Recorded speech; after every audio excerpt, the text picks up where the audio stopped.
Death is an illusion.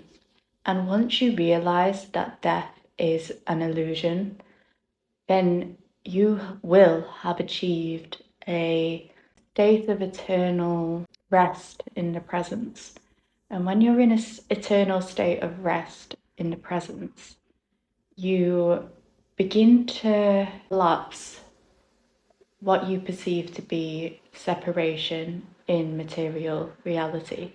So, for example, when you believe that there is no death, you start to deconstruct the ego, because the ego's whole existence is reliant on the perception of death. So once that perception of death is no longer in your mind, then the other perceptions that the ego creates as a result of the perception of death, which is literally just the perception of separation, are things like fear, anger, jealousy. Think about it this way.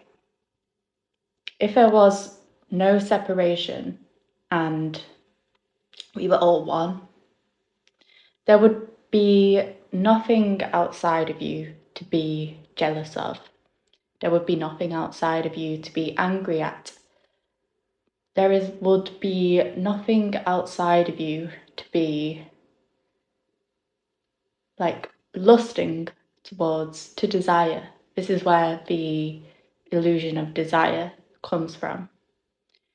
And it all comes from the perceived fear of death. Once you realize that the ego is what creates the fear of death, you will be able to perceive reality in its most perfect form.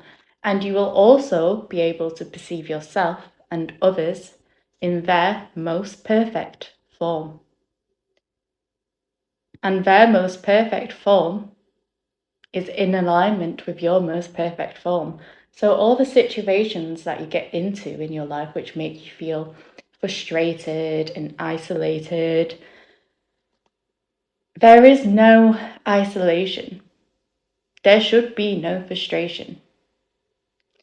God, or the universe, or source, or whatever you want to call it, source cannot create the perishable. God, source, is as incapable of creating the perishable as the ego is of creating the eternal. Which means that there is no loss. There is no loss. Because once you get rid of the ego, you become one with source and you become one with God. Spirit is in a state of grace forever, in a state of rest and grace and protection forever. And your only real essence is spirit. Therefore, you are in a state of protection and grace forever. Remember, there is nothing outside of you to fear. There is nothing outside of you to be angry at. There is nothing outside of you to make you feel guilty. You should not feel guilt, and you should not make others feel guilty. When you impose guilt on others, you also impose that guilt on yourself. When you impose anger at others, you also impose that anger on yourself. And it might sound restrictive to get rid of all these states of emotions that you have towards others. It may sound restrictive, but I promise you, once you disillusion yourself from the ego, disillusion yourself from that state of separation, you will become perfect and pure. And this will be in your heart space. And the heart space is the portal between this material world and source. This is what Christ did.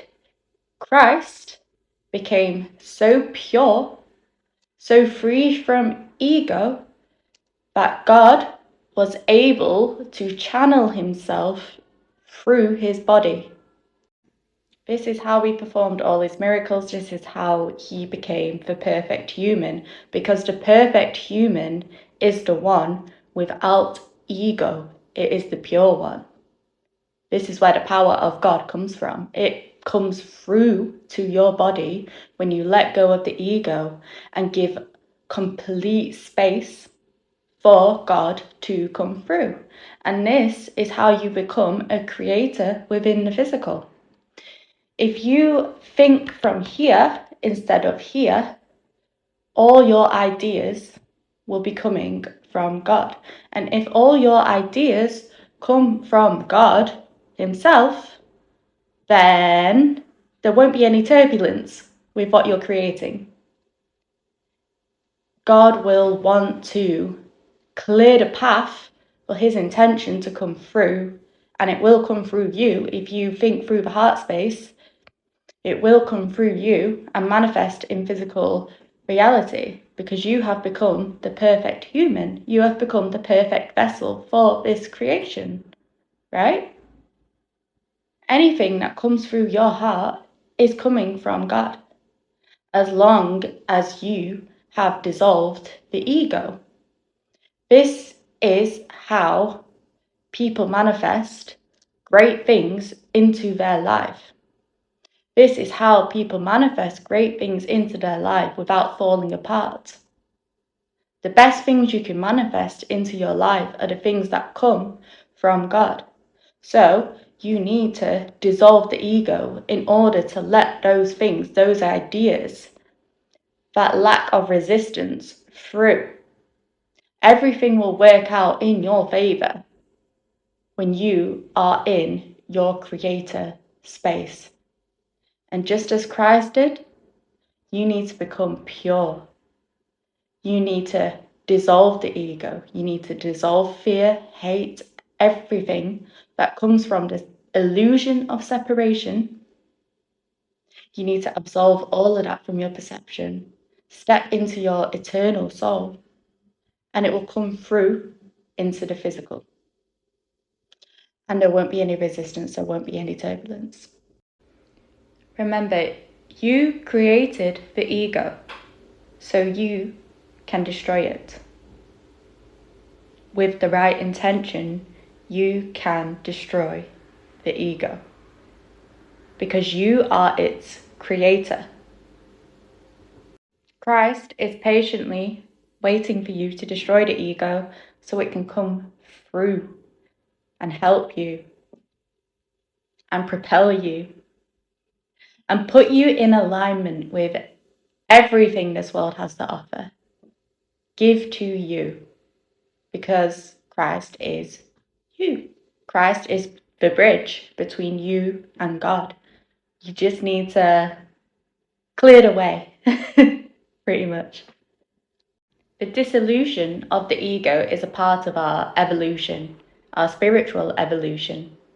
It is a challenge that we must face and overcome, so that when God comes through us, we have perception and we have gnosis on what pain is like, what life is like without Christ, without Source guiding us and helping us and assisting us.